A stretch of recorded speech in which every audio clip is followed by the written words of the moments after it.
nos confins mais silenciosos de nossa consciência coletiva, nesse espaço sagrado onde os sonhos e as memórias ancestrais se entrelaçam como fios de luz, jaz o eco de um mundo perdido. Uma história que, desde seu primeiro sussurro na bruma da antiguidade, exerceu um fascínio inquebrável, quase magnético, sobre a alma humana. É a lenda imperecível, o enigma luminoso de Atlântida. Sua jornada, desde uma possível alegoria filosófica nos primórdios do pensamento ocidental, até seu status atual como pedra angular da história alternativa e da espiritualidade esotérica, revela mais sobre nossas próprias e mais profundas aspirações e sobre nossos mais secretos temores do que talvez sobre qualquer massa de terra afundada no esquecimento do oceano. Atlântida evoluiu muito além de ser uma simples cidade perdida.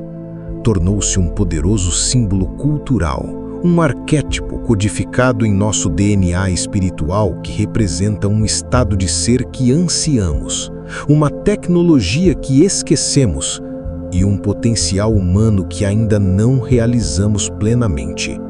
É, como alguém disse, um sonho vívido que emerge das estranhas e turvas profundezas da consciência humana. Hoje, viajante da alma, você que sentiu o chamado deste enigma, embarcamos juntos em uma exploração profunda. Não para simplesmente procurar uma ilha em um mapa, mas para tentar decifrar uma mensagem que ressoa através dos milênios, uma mensagem dirigida a nós, agora. Este não é apenas um exercício de arqueologia ou geografia. A busca por Atlântida, em sua forma mais elevada, representa uma profunda e moderna indagação sobre nossas verdadeiras origens. Uma história que ousa desafiar os paradigmas científicos convencionais, muitas vezes percebidos como espiritualmente vazios. É uma busca que ousa perguntar: somos o produto final de uma evolução acidental, um acaso cósmico em um universo indiferente? Ou somos, talvez, os herdeiros de uma criação intencional, de um propósito cósmico e de um potencial perdido que uma vez foi nosso e que, no mais fundo de nosso ser, ansiamos com cada fibra por recuperar? Há quem argumente que as crises de nosso mundo moderno, a guerra, a divisão, o colapso ecológico iminente, são o resultado direto de uma visão de mundo baseada nas falsas suposições de uma ciência incompleta, uma ciência que esqueceu o espírito.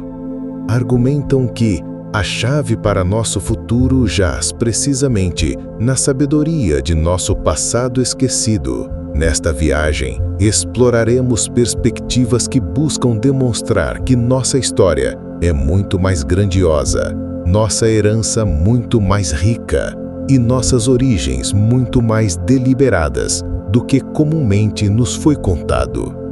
Assim, a busca por Atlântida se converte inevitavelmente em uma busca pela própria alma da humanidade. Hoje não apenas desvendaremos uma lenda, desvendaremos um espelho de obsidiana polido pelo tempo, que reflete não apenas nossa luz mais brilhante, mas também nossa sombra mais profunda. O que fomos, o que lamentavelmente nos tornamos e o que talvez, com a sabedoria adquirida, estamos destinados a nos tornar novamente. Toda investigação sobre Atlântida, não importa quão esotérica ou alternativa seja, deve começar com a única crônica primária que sobreviveu aos naufrágios do tempo. Um relato que, disse, foi transmitido com sumo cuidado dos sábios sacerdotes do Antigo Egito a um legislador ateniense e que chegou até nós como o plano mestre original, a semente da qual brotou toda a lenda. Imagine, se puder, uma vasta ilha-continente, maior que a Líbia e a Ásia juntas, situada majestosamente no oceano, além das colunas de Hércules, esse limiar que hoje conhecemos como o Estreito de Gibraltar. Suas terras eram de uma fertilidade lendária, abençoadas com um clima perfeito, com montanhas imponentes no norte que a protegiam dos ventos frios e uma grande planície oblonga no sul, cruzada por uma rede intrincada de canais de irrigação que brilhavam como veias de prata sob o sol. No coração mesmo desta terra encontrava-se sua capital, uma autêntica maravilha da engenharia e da arte, construída com anéis concêntricos de terra e água, como uma mandala sagrada gravada sobre a face do planeta. 3 anéis de água rodeavam 2 de terra, e no centro, uma ilha sagrada onde se erguia o templo principal. Pontes engenhosamente construídas conectavam os anéis de terra entre si, e um grande canal de vários quilômetros de comprimento se estendia desde o anel exterior até o mar aberto, permitindo que os maiores navios navegassem diretamente até o coração pulsante e movimentado da cidade. Os cais, repletos de naus de todo o mundo conhecido, estavam esculpidos diretamente nas altas paredes de rocha dos fossos circulares, uma visão de ordem e poder. A arquitetura era um espetáculo para os sentidos. Os construtores empregavam pedras de cores branca, preta e vermelha, extraídas das entranhas da ilha, criando edifícios de uma beleza avassaladora que desafiavam a imaginação. E a cidade era rica, imensamente rica, em um metal misterioso e lendário, um metal que brilhava com um fulgor avermelhado, como o coração de um vulcão adormecido, cujo nome era oricalco. Seu valor, nos conta o antigo relato, só era superado pelo do ouro. Mas Atlântida não era uma cidade-estado isolada e pacífica. Era o centro de um formidável e expansivo império naval. Seu poderio militar havia submetido muitos povos, conquistando partes da Líbia até as fronteiras do Egito e da Europa até as costas da antiga Itália. Sua ambição imperial, que crescia sem cessar, a levou finalmente a tentar a conquista da antiga e virtuosa Atenas pré-histórica, um ato de arrogância e desmedida que selaria seu trágico destino. Em seus inícios, nos é dito, os atlantes eram um povo de uma virtude extraordinária.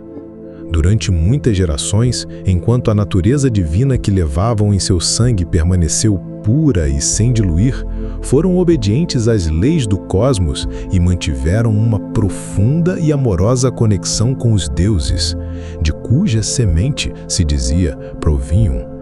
Desprezavam tudo exceto a virtude, e não se deixavam embriagar pelo luxo desmedido ou pela acumulação de riqueza. Era um povo nobre, sábio e equilibrado, um verdadeiro exemplo para o mundo. No entanto, com o inexorável passar das gerações, esta herança divina começou a se diluir. À medida que a porção divina começou a se desvanecer e a natureza humana se impôs, tornaram-se incapazes de suportar sua imensa fortuna. Comportaram-se de maneira indecorosa, consumidos por uma cobiça desmedida, uma soberba cega e uma agressão implacável. Seu poder os corrompeu por dentro. E esta decadência moral, esta traição à sua própria essência luminosa, provocou a ira dos céus. Após sua fracassada e arrogante tentativa de conquistar a virtuosa Atenas pré-histórica, um castigo divino de uma magnitude inimaginável se abateu sobre eles. Em um só dia e noite de infortúnio, a grande ilha de Atlântida foi sacudida por violentos terremotos e inundações apocalípticas. E com um rugido que deve ter estremecido o mundo inteiro, afundou para sempre sob as ondas enfurecidas do mar, desaparecendo da vista e se tornando a lenda que hoje, milhares de anos depois, ainda nos convoca e nos perturba. Desde que este relato primevo foi conhecido, A busca por Atlântida levou exploradores, sonhadores e pesquisadores a todos os cantos do globo. Cada teoria tenta alinhar as pistas do antigo texto com as características do mundo real em um fascinante quebra-cabeça de geologia, arqueologia e mito. Uma busca que é tanto exterior quanto interior. Uma das propostas mais intrigantes situa a Atlântida não no Atlântico Oriental, mas no Caribe, com a ilha de Cuba como seu possível epicentro. Esta visão sugere que a civilização não simplesmente afundou sobre as águas, mas foi devastada pelo impacto cataclísmico de um cometa no final da última era do gelo, há aproximadamente 13 mil anos. As evidências apresentadas para esta teoria são multifacetadas e provocadoras. Traçam-se pontes entre o relato original e as mitologias dos povos indígenas da América do Norte e do Sul, como os maias e os quiches, cujas tradições orais falam de uma destruição similar por fogo e água vindos do céu. Arqueologicamente, aponta-se para a existência de supostas ruínas urbanas submersas ao largo das costas de Cuba e das Bahamas, que sugerem um desenvolvimento urbano complexo e planejado, hoje coberto pelo mar. Além disso, interpretam-se certas descobertas anômalas, como os traços africanos das colossais cabeças olmecas, ou os vestígios de cocaína encontrados em algumas múmias egípcias, como possível evidência de um comércio transatlântico pré-colombiano que teve sua origem nesta civilização perdida do Caribe. Geologicamente, o núcleo deste argumento é a conexão entre a destruição de Atlântida e a formação das misteriosas Carolina Bays, uma vasta série de depressões elípticas que se estendem pela costa atlântica dos Estados Unidos. Sustenta-se que estas estranhas formações foram criadas pelo impacto dos fragmentos do mesmo cometa que aniquilou a civilização atlante no Caribe. Na era das imagens por satélite, uma teoria capturou a imaginação do mundo por seu surpreendente e quase inegável impacto visual. Identifica a capital de Atlântida com a estrutura de Richat, também conhecida como o Olho do Saara, na atual Mauritânia. Uma cicatriz circular no deserto que parece devolver o olhar ao cosmos. A semelhança topográfica é, há que se admitir, assombrosa. A estrutura, com seus anéis concêntricos de rocha quase perfeitos, assemelha-se de maneira incrível à descrição da capital atlante. Geograficamente, a estrutura se encontra ao sul de uma cadeia montanhosa e se abre para uma vasta planície, que os defensores da teoria argumentam que poderia ter sido um antigo mar interior ou uma extensão do Oceano Atlântico em um passado remoto. A data proposta para a destruição desta civilização, há cerca de 11.600 anos, alinha-se perfeitamente com o final do período do Drías recente, uma época de intensa catástrofe climática global que muitos pesquisadores associam à queda de Atlântida. Entretanto, esta teoria enfrenta críticas significativas. A principal é que a estrutura de Richat é, segundo a geologia convencional, uma cúpula geológica natural e carece, até o momento, de evidência arqueológica conclusiva que demonstre que abrigou uma cidade avançada como a descrita no mito. Ainda assim, sua imagem permanece como um poderoso e provocador ponto de interrogação. Mais do que se concentrar em uma única localização, uma influente escola de pensamento se foca no evento que destruiu uma civilização global avançada, da qual Atlântida poderia ter sido apenas uma parte, embora talvez a mais importante. Este evento é o cataclismo do Drías recente, ocorrido entre 12.800 e 11.600 anos atrás. Da geologia, apresenta-se evidência de mega-inundações catastróficas e cicatrizes geológicas em todo o mundo, particularmente na América do Norte, que apontam para um evento de impacto cósmico. Postula-se que este impacto liquefez parte da grande camada de gelo Laurentide e desencadeou um dilúvio global de proporções bíblicas, fornecendo um mecanismo científico para a inundação da qual falam inúmeros mitos ao redor do mundo. Outros pesquisadores argumentam a favor de um impacto cósmico no Oceano Austral há cerca de 12.800 anos, que não só causou uma inundação mundial, mas também foi a fonte da maior parte da água de nossos oceanos atuais. Citam como prova a existência de cânions e rios submersos a grande profundidade, evidência de um mundo pré-inundação com níveis do mar muito mais baixos. E da arqueologia complementa-se esta visão. Apontam-se as estruturas megalíticas danificadas, mas incrivelmente sofisticadas, em lugares como Peru, Bolívia e Egito, como os restos desta civilização atlante pré-cataclísmica, cuja tecnologia de construção de pedra frequentemente supera a nossa, e cujas feridas parecem falar de um cataclismo de uma violência inimaginável. A busca não termina aí, pois a sombra de Atlântida é longa. Há quem tenha até explorado a audaciosa possibilidade de que Atlântida se encontre sob os espessos gelos da Antártida, uma teoria frequentemente vinculada a mapas antigos e enigmáticos como o de Piri Reis, que parecem mostrar a costa antártica livre de gelo, e a estranhas anomalias detectadas por satélites modernos. Outra perspectiva fascinante propõe que o Antigo Egito não foi tanto a localização de Atlântida, como sua principal colônia herdeira.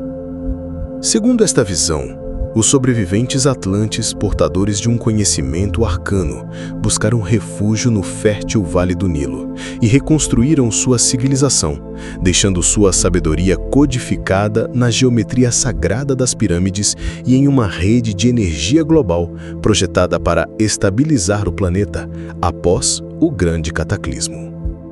Como vemos, o mapa de Atlântida não está traçado sobre a Terra, mas sobre um mar de possibilidades, cada uma nos convidando a olhar nosso mundo e nossa história com novos olhos, a questionar o que acreditávamos saber e a nos abrirmos a um passado muito mais rico e misterioso do que jamais imaginamos. Além da fascinante pergunta de onde estava a Atlântida, encontra-se a questão ainda mais fundamental e reveladora de quem eram os atlantes. As narrativas de origem propostas pelos pesquisadores modernos se dividem em dois campos filosóficos distintos, cada um com profundas implicações para nossa compreensão da história e do potencial humano. Uma das correntes mais influentes na atlantologia moderna postula que a civilização atlante não foi um desenvolvimento puramente terrestre, mas o resultado de uma intervenção direta, deliberada e precisa de inteligências não humanas. Nesta narrativa, descreve-se Atlântida como um experimento cósmico de grande envergadura. Seres extraterrestres, por vezes identificados com os Anunnaki das antigas tábuas sumérias, chegaram à Terra em um passado remoto. Ao acharem difícil a sobrevivência em nosso planeta, estabeleceram, disse, um tratado com outra raça estelar, frequentemente associada à estrela Arcturus, para combinar seu próprio DNA com o dos humanos indígenas que já habitavam a Terra. Este ato de engenharia genética avançada deu origem aos filhos e filhas das estrelas, uma linhagem híbrida que se tornou as 12 famílias fundadoras de Atlântida. A cada uma destas famílias foi atribuída a custódia de uma das 12 regiões do continente e a sagrada missão de manter a conexão com um dos 12 grandes portais universais, com o objetivo de guiar o despertar espiritual do planeta. Esta visão se vincula frequentemente à enigmática figura de Thoth, o deus egípcio da sabedoria, que é apresentado como um sacerdote rei atlante, um ser imortal, portador deste legado estelar e suposto autor das lendárias Tábuas de Esmeralda, que conteriam a sabedoria atlante. Deste ponto de vista, a humanidade em seu conjunto foi geneticamente modificada por seres de outros mundos, e esta infusão de DNA alheio é o catalisador que nos separa de outros primatas e nos dota de nossas capacidades superiores. Argumenta-se que a genética avançada que nos confere nosso cérebro complexo e nosso sistema nervoso sensível é o resultado de uma antiga e precisa fusão de genes. Um evento que implica que algo além da evolução tornou possível nossa humanidade há aproximadamente 200 mil anos.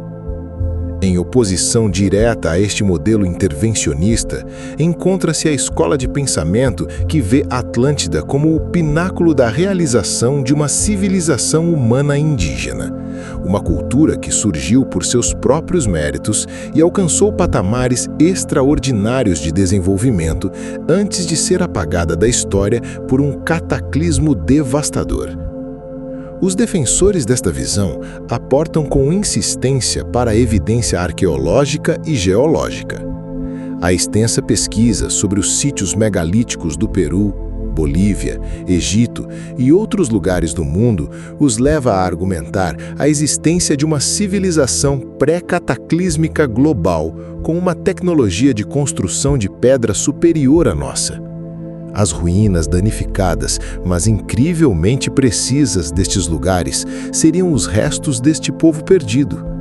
Seu trabalho sobre os enigmáticos crânios alongados de Paracas, com seus marcadores genéticos únicos e suas anomalias físicas, sugere a existência de uma raça humana distinta e antiga, possivelmente os remanescentes deste povo atlante.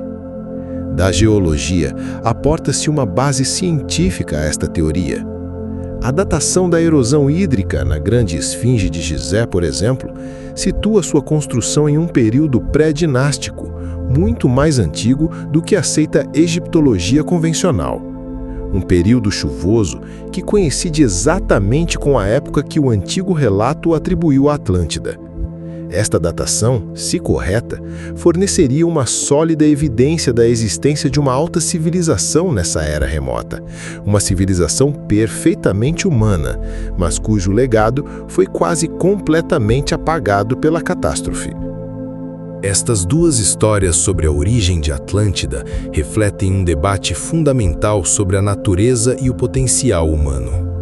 Somos inerentemente capazes de alcançar a grandeza por nós mesmos ou requeremos uma elevação externa, uma intervenção divina ou extraterrestre? O modelo intervencionista descreve uma força externa que cria ou modifica ativamente a humanidade para estabelecer Atlântida. É o modelo de Gênese de cima para baixo, que posiciona a humanidade em um estado de criação ou dependência. Pelo contrário, o modelo centrado no ser humano é de baixo para cima e se foca em encontrar provas de uma história humana perdida e gloriosa, argumentando que nossos antepassados foram muito mais avançados do que nossa história oficial nos permite crer.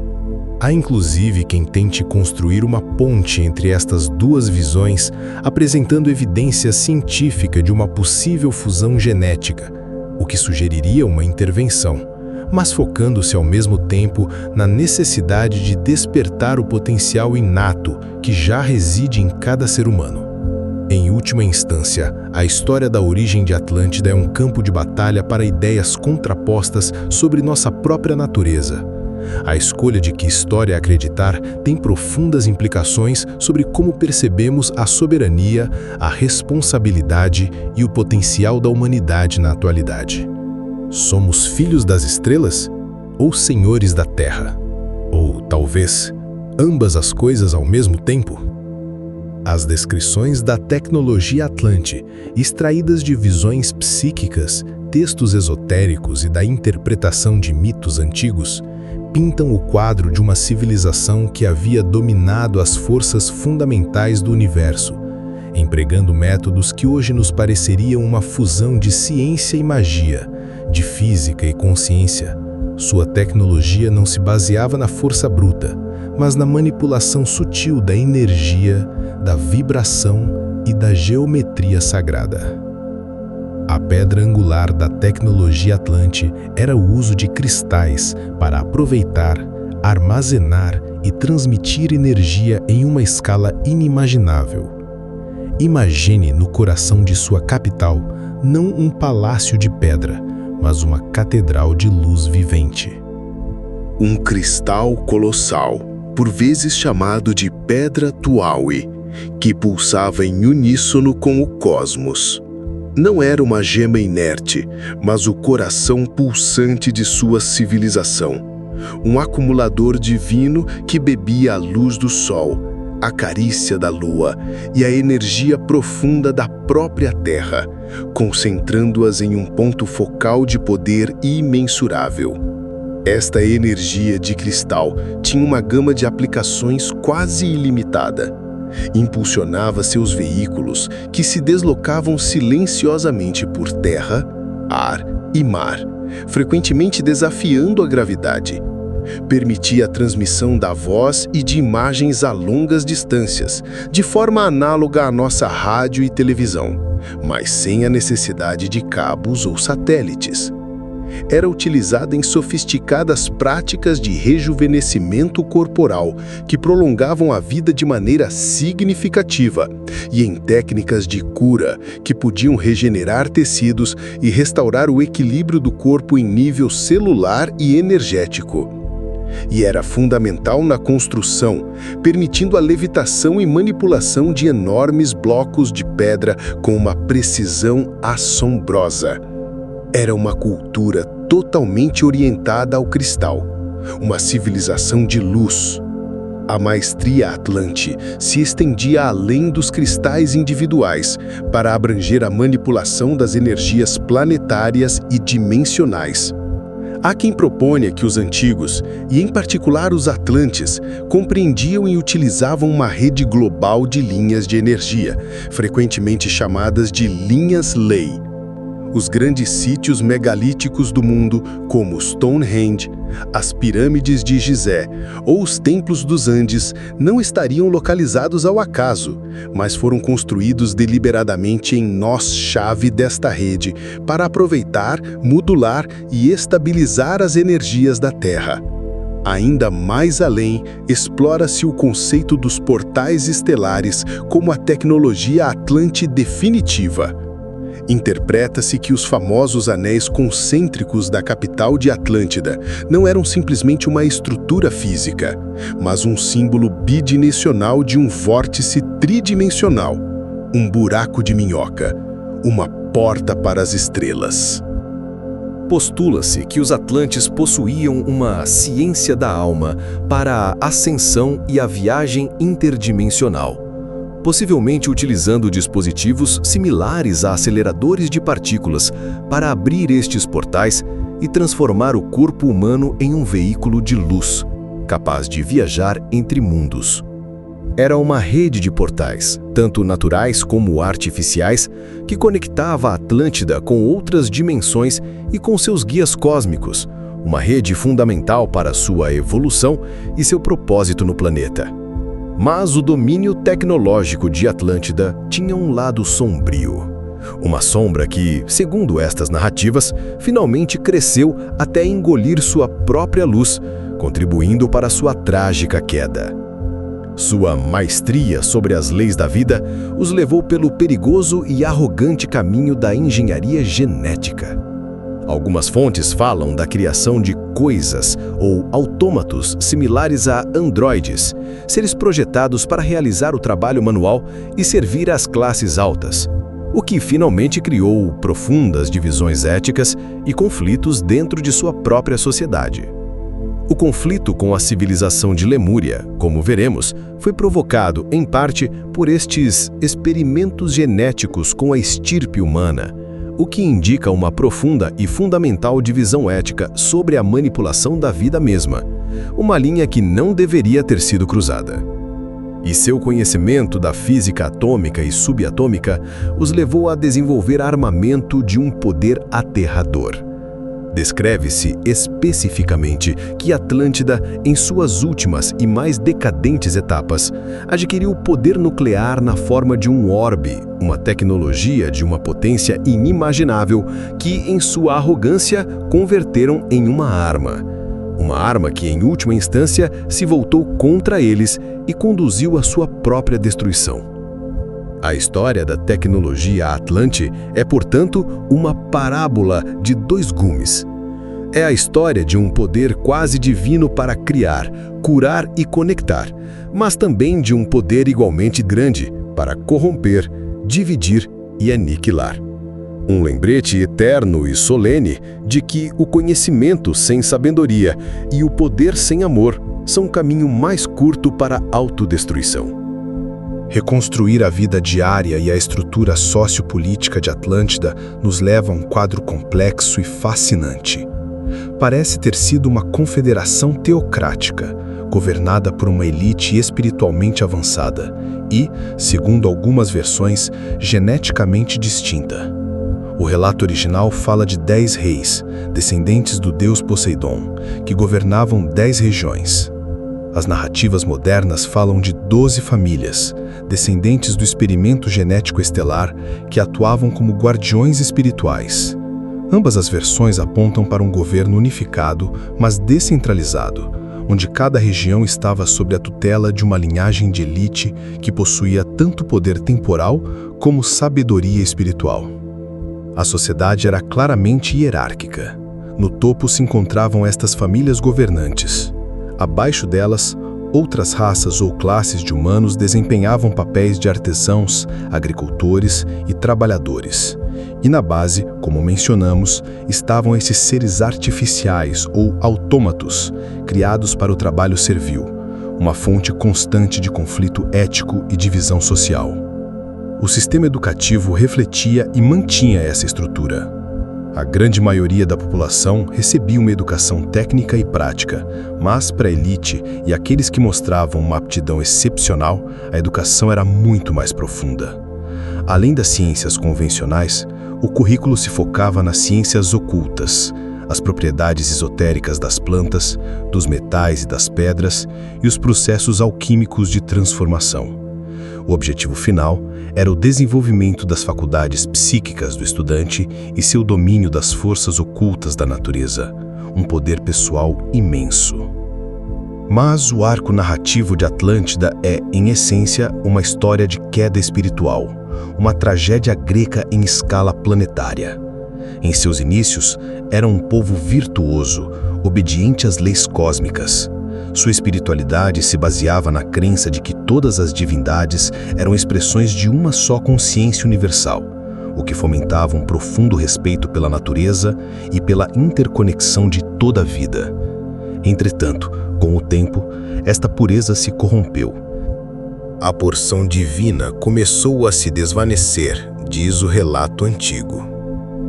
Incapazes de suportar sua imensa fortuna e poder, se tornaram soberbos, cobiçosos e belicosos. Caíram de ser filhos da luz e da sabedoria para ser filhos da escuridão e escravos da matéria, rendendo culto fanático à forma e ao poder material em lugar do espírito invisível. Este foi o conflito central da alma atlante. Estavam destinados a ser guias espirituais para o planeta ou conquistadores materiais do mundo. Esta batalha interna se manifestou externamente no conflito com sua civilização irmã, Lemúria. Não foi simplesmente uma guerra por território, mas um choque de paradigmas, uma batalha pela alma da humanidade. Como vimos, Lemúria seguia um caminho de desenvolvimento espiritual e harmonia com a natureza, com uma tecnologia suave, baseada na ressonância e na consciência. Atlântida, em contraste, tomou um rumo de controle, poder e tecnologia dura. A tensão entre estas duas filosofias opostas finalmente eclodiu. O ponto de inflexão foi o desenvolvimento e uso por parte dos atlantes de tecnologias que os lemurianos consideravam uma profanação. Armas de destruição em massa e a manipulação genética da vida. Os lemurianos advertiram os atlantes, mas em sua arrogância, os atlantes ignoraram as advertências, vendo talvez o caminho lemuriano como estagnado ou ingênuo, um obstáculo para o progresso e o destino evolutivo que eles acreditavam liderar. A confrontação escalou até se tornar uma guerra de grandes dimensões. Um conflito de uma escala e destrutividade inimagináveis, que resultou na aniquilação de ambas as grandes civilizações. O cataclismo que afundou Atlântida não foi apenas um desastre natural. Foi, segundo estas crônicas, o resultado direto e kármico desta guerra fratricida. E assim chegamos ao clímax da lenda: a queda. A escola de pensamento catastrofista proporciona uma explicação científica para o só dia e noite de infortúnio do antigo relato, o período do Dryas recente. Um impacto de cometa, ou uma série deles, atingiu a Terra há cerca de 12.800 anos, desencadeando uma cascata de catástrofes. O calor do impacto derreteu instantaneamente vastas camadas de gelo, liberando volumes de água inimagináveis e provocando um dilúvio global que coincide com as lendas de todo o mundo. O final deste período de caos, há cerca de 11.600 anos, alinha-se com precisão com a data que o relato original dá para a destruição de Atlântida. A destruição foi quase total, mas não completa. Das ruínas de Atlântida surgiram sobreviventes, que se embarcaram na sagrada missão de preservar e replantar as sementes da civilização em um mundo devastado. São conhecidos nas tradições de todo o mundo como os seres resplandecentes ou os deuses esquecidos. São descritos frequentemente como um grupo de pessoas de aspecto diferente, altos, de pele clara, com cabelo vermelho ou loiro, que apareceram após o grande dilúvio. Eram mestres navegadores, astrônomos e magos que possuíam conhecimento do mundo anterior. Estabeleceram sim locais estratégicos, desde os Andes até o Vale do Nilo. Construíram monumentos megalíticos e ensinaram aos humanos sobreviventes os fundamentos da sociedade civilizada, antes de desaparecerem misteriosamente, prometendo frequentemente seu retorno. Outros relatos nos falam de uma retirada para o interior da Terra. Os líderes atlantes, após o cataclismo, teriam se refugiado no mundo subterrâneo, conectando os antigos portais para formar a rede de Agartha, de onde continuam a guiar a evolução do planeta em secreto. A existência desta civilização perdida e seus sobreviventes também é utilizada para explicar uma série de anomalias que desafiam nossa história. Os enigmáticos crânios alongados de Paracas, no Peru, com suas características físicas e marcadores genéticos que não parecem corresponder aos dos nativos americanos. As lendas mundiais sobre gigantes e os numerosos relatos históricos sobre a descoberta de esqueletos de grande tamanho. Ou as controversas múmias tridáctilas de Nazca, que alguns consideram prova de seres não humanos vinculados a estes antigos mistérios. A queda de Atlântida não foi apenas um final, mas também uma semeadura, um novo e doloroso começo para um mundo renascido das águas.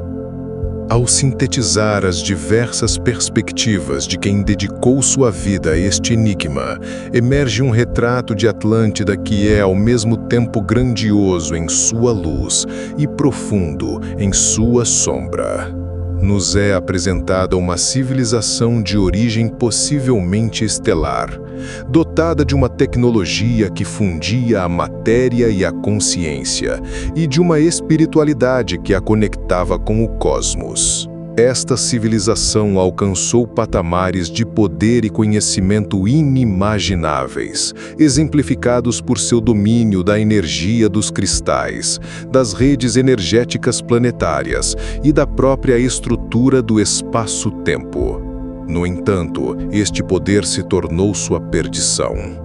Sucumbindo à arrogância e ao materialismo, Atlântida abandonou seu propósito espiritual, o que a levou a um conflito filosófico e tecnológico com sua civilização irmã, Lemúria. Esta guerra, junto com um cataclismo cósmico que deixou cicatrizes em todo o planeta, provocou sua queda. Não obstante, seu legado não se extinguiu por completo. Os sobreviventes, os seres resplandecentes, se dispersaram por todo o mundo, semeando as sementes da civilização no Egito, nos Andes e além, deixando para trás um rastro de monumentos megalíticos, mitos de dilúvios e anomalias genéticas que continuam a desafiar nossa compreensão da história. A busca por este mundo perdido é tanto uma investigação de fatos como um ato de criação de mitos. O poder da lenda não reside necessariamente em sua veracidade literal, mas em sua capacidade para nos inspirar a questionar, a explorar e a adivinhar todo o resto no universo. É uma empresa que se encontra na encruzilhada da ciência, da fé e do profundo anseio humano pelo mistério. Em última instância, Atlântida continua sendo uma lenda vivente porque funciona como um espelho para a modernidade. Sua história reflete nossas ansiedades mais profundas, a extrapolação tecnológica, o colapso ambiental, a decadência espiritual e a ameaça da aniquilação. Mas, ao mesmo tempo, encarna nossas mais altas e nobres aspirações. Uma conexão perdida com o cosmos, um potencial humano inexplorado e a esperança de um retorno a uma idade de ouro. É a advertência mais solene de que o avanço tecnológico sem um desenvolvimento espiritual e ético que o acompanhe é inerentemente autodestrutivo. Assim, a busca por Atlântida, em sua forma mais profunda, é a busca por nós mesmos. Nos convida a olhar para dentro e perguntar: estamos repetindo os erros de nossos ancestrais lendários? Estamos permitindo que nosso poder tecnológico supere nossa sabedoria e nossa compaixão? Ou escolheremos um caminho diferente? Se esta viagem através dos ecos de Atlântida ressoou em seu interior, se despertou perguntas e acendeu uma centelha de curiosidade ou de lembrança, te convido a não deixar que essa chama se apague. Considere isto não como o final de uma história, mas como o princípio de sua própria exploração. Te convido a se inscrever neste canal e a se juntar à nossa comunidade de exploradores da consciência, onde continuaremos desvendando os mistérios de nosso passado para iluminar o caminho para nosso futuro. Obrigado, de coração, por me acompanhar nesta travessia. Que a história de Atlântida, com toda a sua luz e toda a sua sombra, sirva como um farol em sua própria jornada. Que nos inspire a buscar o equilíbrio, a cultivar a sabedoria e a lembrar sempre que o maior poder que possuímos não reside na tecnologia que criamos, mas no amor que somos capazes de expressar. A lenda de Atlântida não é apenas uma história sobre um continente submerso. É uma história sobre a alma humana. E sua mensagem final é clara. O poder para criar um paraíso ou para desencadear um inferno reside, sempre, dentro de nós. A escolha é nossa. Que a paz insondável que ultrapassa toda a compreensão, que a sabedoria profunda que guia cada um de seus passos e que o amor incondicional que tudo abrange, tudo cura, das idades eternas, ilumine e abençoe abundantemente o seu caminho, agora e para sempre. Que assim seja. Se você gostou deste conteúdo, clique no botão Gostei, compartilhe com alguém que possa se interessar por este tema e se inscreva no canal para não perder os próximos vídeos.